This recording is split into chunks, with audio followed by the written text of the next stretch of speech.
नमस्कार छात्रों, स्वागत है आपका आप ही की संस्कृत की कक्षा संस्कृत विद सीके में। आज पढ़ रहे हैं हम लोग कक्षा 7वीं का संस्कृत और आज का पाठ है द्वितीयः पाठः छत्तीसगढ़स्य प्रमुख पर्वाणि। छत्तीसगढ़ के प्रमुख पर्व छत्तीसगढ़ के प्रमुख त्यौहार। तो हमारे छत्तीसगढ़ में अनेक अवसरों पर अनेक त्यौहार मनाए जाते हैं। तो उन्हीं त्यौहारों के बारे में, उन्हीं पर्वों के बारे में आज हम जानेंगे और पढ़ेंगे। चलिए प्रारंभ करते हैं।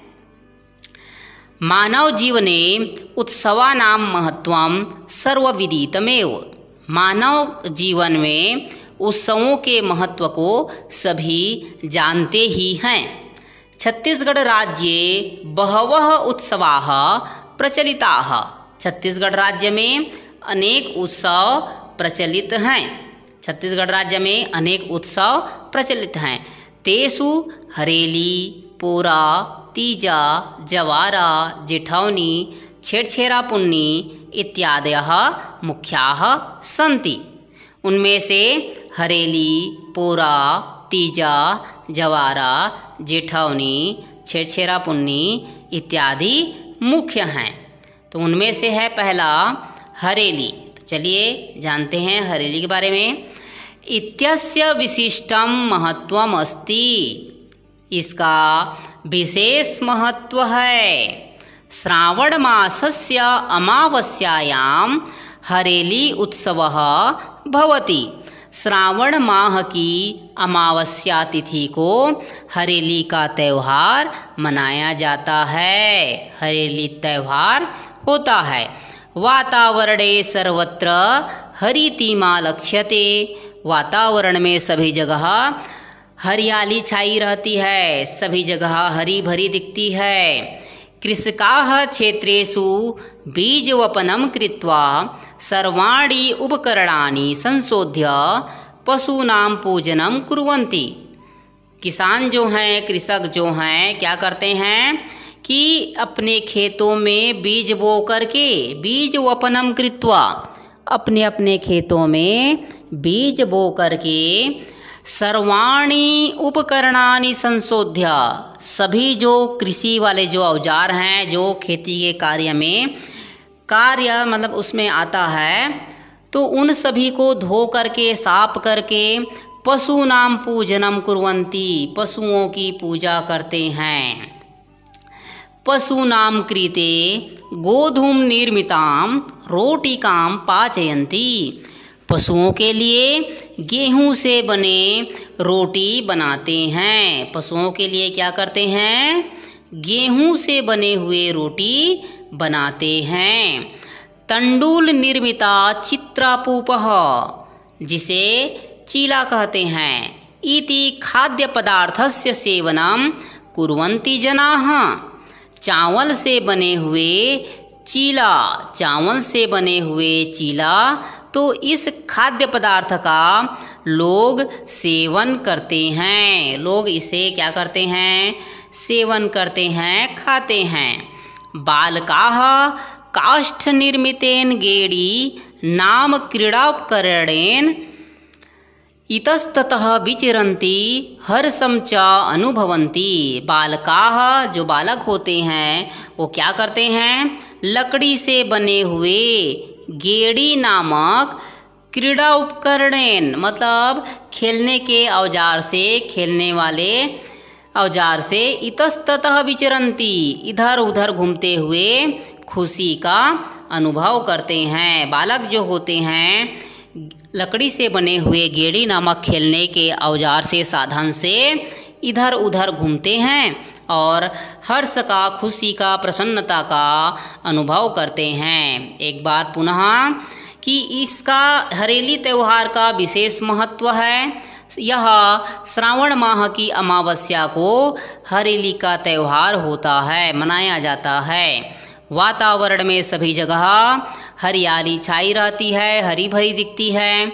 किसान अपने खेतों में बीज बो करके सभी जगह या सभी उपकरणों को धो करके साफ करके पशुओं की पूजा करते हैं और पशुओं के लिए गेहूं से बने हुए रोटी बनाते हैं।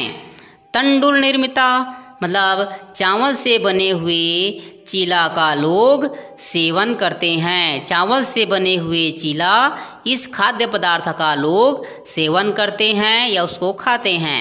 बालक लकड़ी से बने हुए गेड़ी नामक खेलने के औजार से या साधन से इधर उधर घूमते हैं और हर्ष का, प्रसन्नता का, खुशी का अनुभव करते हैं।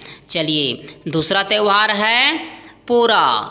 तो भाद्रपदस्य अमावस्यायां पोरा या पोला उत्सवः भवति। भाद्रपद माह की अमावस्या को, भाद्रपद जिसे हमारे छत्तीसगढ़ में भादों बोला जाता है, तो भादों माह की अमावस्या को पोरा या पोला का त्यौहार होता है। कृषि प्रधानस्य छत्तीसगढ़स्य अयं प्रधानः उत्सवः। कृषि प्रधान छत्तीसगढ़ का यह प्रधान त्यौहार है, प्रमुख त्यौहार है। कृषि कार्यं क्षेत्रकर्षणं च बलिवर्दाः कुर्वन्ति। कृषि का कार्य और खेल में हल चलाने का कार्य कौन करते हैं? बैल करते हैं। बलिवर्दाः मतलब होता है बैल। अतः अस्मिन् उत्सवे बलिवर्दानां विशिष्टा सज्जा भवति। अतः इस त्यौहार में बैलों की विशेष सज्जा होती है। प्रतीक रूपेण बालकाः अपि मृण्मय मतलब होता है मिट्टी का, वृषभैः नदिया बैल क्रीडन्ति। इसके प्रतीक के रूप में बालक क्या करते हैं? मिट्टी के नदिया बैल से खेलते हैं। बालिकाः फुगड़ी आदि क्रीड्या स्वकीयमानंदम प्रदर्शयन्ति। बालिकाएं जो होती हैं फुगड़ी इस खेल से अपने आनंद का प्रदर्शन करते हैं। तीजा पर्वणः अत्र विशेषम महत्वम अस्ति। तीजा पर्व का यहाँ विशेष महत्व है। तीजा पर्व का यहाँ विशेष महत्व है। स्त्रियः मातृकूलं गत्वा परिवारजनैः सह सानन्दमुपोष्य पत्युः दीर्घायुष्यं कामयन्ति। तो स्त्रियां क्या करती हैं? अब स्वीयं मातृकूलं गत्वा, अपने मातृकुल मतलब होता है मायके, अपने मायके जा कर के परिवारजनैः सह, अपने परिवार के लोगों के साथ सानन्दमुपोष्य आनंदपूर्वक उपवास करके पत्युः दीर्घायुष्यं कामयन्ति, पति की दीर्घायु की कामना करते हैं। और व्रतस्य समापने नानाविधं व्यंजनं पचन्ति। व्रत के समापन पर विभिन्न प्रकार के व्यंजन बनाते हैं। ठेठरी, खुरमी इति खाद्य पदार्थम परस्परम वितरन्ति। ठेठरी और खुरमी इस खाद्य पदार्थ को एक दूसरे को क्या करते हैं? बांटते हैं। नानाविधानि वस्त्राभूषणानि परिधाय भगवतः पूजनं कृत्वा संतोषम् अनुभवन्ति। विभिन्न प्रकार के वस्त्र और आभूषण परिधाय धारण करके भगवान की पूजा करते हैं और संतोष का अनुभव करते हैं। एक बार और पुनः कि भादो माह की या भाद्रपद माह की अमावस्या को पोरा का त्यौहार होता है। कृषि प्रधान छत्तीसगढ़ का यह प्रमुख उत्सव है। कृषि कार्य में हल चलाने का काम बैल करते हैं। अतः कृषि कार्य और हल चलाने का कार्य बैल करते हैं। अतः इस उत्सव में बैलों की विशेष सज्जा होती है। प्रतीक के रूप में बालक मिट्टी के नदिया बैल से खेलते हैं। बालिकाएं फुगड़ी इस खेल से अपने आनंद का प्रदर्शन करती हैं। और तीजा पर्व का यहाँ विशेष महत्व है। स्त्रियां अपने मायके जा कर के परिवार के लोगों के साथ आनंदपूर्वक उपवास करके पति की दीर्घायु की कामना करते हैं और व्रत के समापन पर विभिन्न प्रकार के व्यंजन बनाते हैं।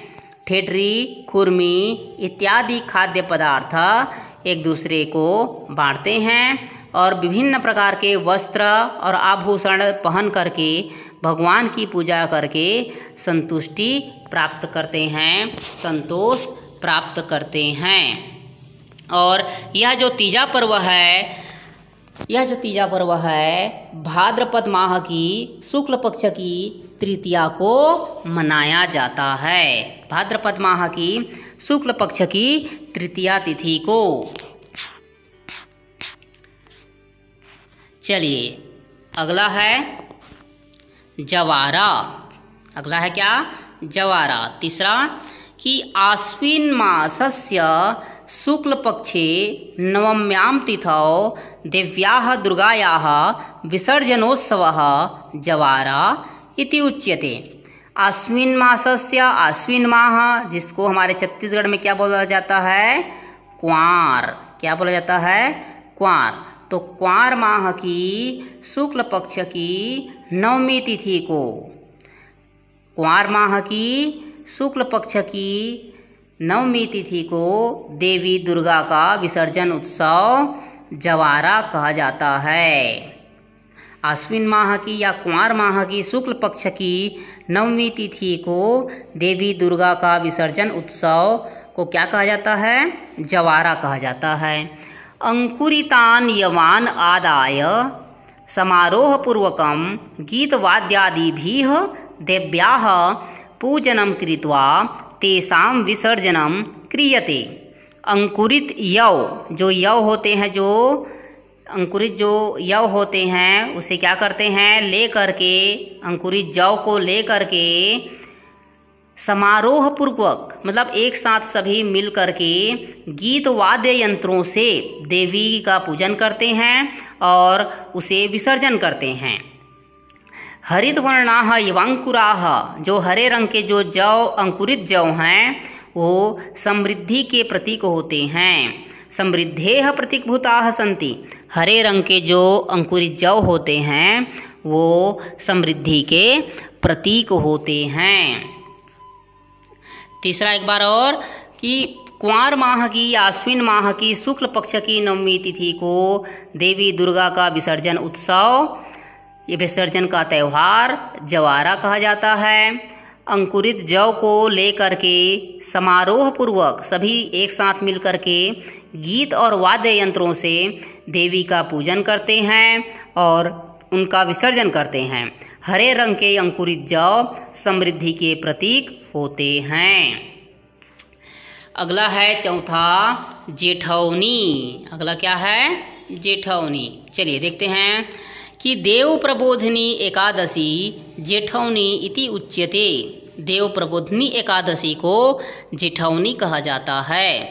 अस्मिन् पर्वणि सायंकाले तुलसी विवाहः श्री विष्णुना सह समायोज्यते। इस पर्व में क्या किया जाता है? इस त्यौहार में कि शाम के समय माता तुलसी का विवाह श्री विष्णु के साथ आयोजित किया जाता है। गोपालकाः स्वकीय पशून् मयूरपिच्छादिना भूषयन्ति। ग्वाले जो होते हैं अपने पशुओं को मयूर पंख से सजाते हैं, भूषयन्ति सजाते हैं। कार्तिक पूर्णिमा पर्यंतम उत्सवो अयम प्रचलति। कार्तिक पूर्णिमा के बाद यह त्यौहार प्रचलित है। जवारा में, जेठौनी में क्या होता है कि देव प्रबोधिनी एकादशी को क्या कहा जाता है? जेठौनी कहा जाता है। देव प्रबोधिनी एकादशी को जेठौनी कहा जाता है। इस पर्व में शाम के समय श्री तुलसी जी का विवाह श्री विष्णु के साथ आयोजित किया जाता है और ग्वाले अपने अपने पशुओं को मयूर पंख से सजाते हैं और कार्तिक पूर्णिमा के बाद यह त्यौहार प्रचलित है, मनाया जाता है। अगला है पांचवा छेरछेरा पुन्नी। चलिए, चातुर्मासस्य समाप्त्यंतरम पौष पूर्णिमायां संचित धान्यम भाण्डारगृहात् आदाय आपणे विक्रयार्थम नीयते। 4 माह की समाप्ति के पश्चात पूष माह की पौष माह की पूर्णिमा तिथि को संचित धान्य को, जो धान मिंजाई करके घर में रखे रहते हैं, उसे भंडार गृहात आदाय, भंडार गृह ला करके आपड़े विक्रयार्थम नियते, अर्थात 4 माह की समाप्ति के पश्चात पुष या पौष माह की पूर्णिमा तिथि को संचित धान, एकत्रित धान को भंडार घर से ला करके बाजार में बेचने के लिए ले जाते हैं। भंडार गृह से ला करके बाजार में बेचने के लिए, विक्रय के लिए ले जाते हैं। और अस्मिन् पर्वणि बालकाः प्रतिगृहं गत्वा, इस पर्व में बालक जो होते हैं वो प्रत्येक घर जा कर के छेर छेरा कोठी के धान ला हेर हेरा जेबे देवे तबे टरब इति लोक भाषायां कथयन्तः नमन्नानानि याचन्ते। तो इस पर्व में बालक क्या करते हैं, प्रत्येक घर जा कर के छेर छेरा कोठी के धान ला हेर हेरा जबे देबे तबे टरब, इस लोक भाषा को कहते हुए, इत्यादि जो लोक भाषा है उसे कहते हुए नमन्नानानि याचन्ते, नए अन्न की मांगते हैं। ग्राम्य बालिकाः मध्ये सूकं स्थापयित्वा अभितः नृत्यन्ति सूकगीतं गायन्ति च। गांव की जो बालिकाएं होती हैं, ये देखिए चित्र में है, गांव की जो बालिकाएं होती हैं वो बीच में तोते को रख करके, इस टोकरी में क्या है, तोता है, तो इस टोकरी में क्या है, तोता है, तो टोकरी के मध्य में तोते को रख करके उसके चारों ओर नाचते हैं और सूक गीतम गायन्ति च, सुआ गीत गाते हैं। गांव की जो बालिकाएं होती हैं वो मध्य में, बीच में टोकरी में एक तोते को रख करके उसके चारों ओर नृत्य करते हैं और सुआ गीत गाते हैं। छत्तीसगढ़ क्षेत्रस्य ग्रामे ग्रामे मिलापकाः मड़ई आयोज्यन्ते। छत्तीसगढ़ क्षेत्र के गांव में मेला या मड़ई का आयोजन होता है। छत्तीसगढ़ क्षेत्रे एते मिलापकाः अति प्रसिद्धाः सन्ति। छत्तीसगढ़ क्षेत्र में ये जो मेला होते हैं वे बहुत ही प्रसिद्ध हैं। एक बार और कि 4 माह की समाप्ति के पश्चात पौष माह की पूर्णिमा तिथि को एकत्रित धान को भंडार गृह से ला करके बाजार में बेचने के लिए ले जाते हैं। इस पर्व में बालक प्रत्येक घर जा कर के छेर छेरा कोठी के धान ला हेर हेरा जबे देवे तबे टरब, इस लोक भाषा को कहते हुए नए अन्न की मांग करते हैं। गांव की बालिकाएं बीच में तोते को रख करके उसके चारों ओर नाचते हैं और सूक गीत या सुआ गीत गाते हैं। छत्तीसगढ़ क्षेत्र के गांव में मेला या मड़ई का आयोजन होता है। छत्तीसगढ़ क्षेत्र में ये मेला बहुत ही प्रसिद्ध हैं। आगे, अन्यानि अपि अनेकानि पर्वाणि छत्तीसगढ़ राज्ये सोत्साहं आयोजितानि भवन्ति। अन्य भी बहुत से अनेक पर्व हैं जो छत्तीसगढ़ राज्य में उत्साहपूर्वक आयोजित होते हैं, यथा खमर छठ, हल षष्ठी, अक्षय तृतीया, अक्ति, आंवला नवमी, गौरा गौरी इत्यादीनि सर्वेषु उत्सवेषु राज्यस्य संस्कृतिः लोकपरंपरा जनजीवनं च प्रतिबिंबितानि भवन्ति। अन्य भी अनेक पर्व हैं जो छत्तीसगढ़ राज्य में उत्साहपूर्वक आयोजित होते हैं या आयोजित किए जाते हैं, जैसे खमर छठ जिसको हल षष्ठी बोला जाता है, अक्षय तृतीया जिसे अक्ति बोला जाता है, आंवला नवमी, गौरा गौरी इत्यादि सभी त्योहारों में राज्य की संस्कृति, लोक परंपरा और जनजीवन की जो झलक है वो दिखाई देती है। संपन्ना खलु इयं भूमिः उत्सवैः, मतलब यह भूमि जो है, यह हमारे छत्तीसगढ़ की जो भूमि है वो उत्सवों से निश्चित ही संपन्न है। हमारी जो यह छत्तीसगढ़ की भूमि है वह उत्सवों से, त्योहारों से निश्चित ही संपन्न है। तो यहाँ पर पाठ खत्म होता है। वीडियो अंत तक देखने के लिए धन्यवाद, और इसी तरह से आगे वीडियो देखने के लिए चैनल को सब्सक्राइब कीजिए, लाइक कीजिए और अपने दोस्तों के साथ शेयर कीजिए। धन्यवाद।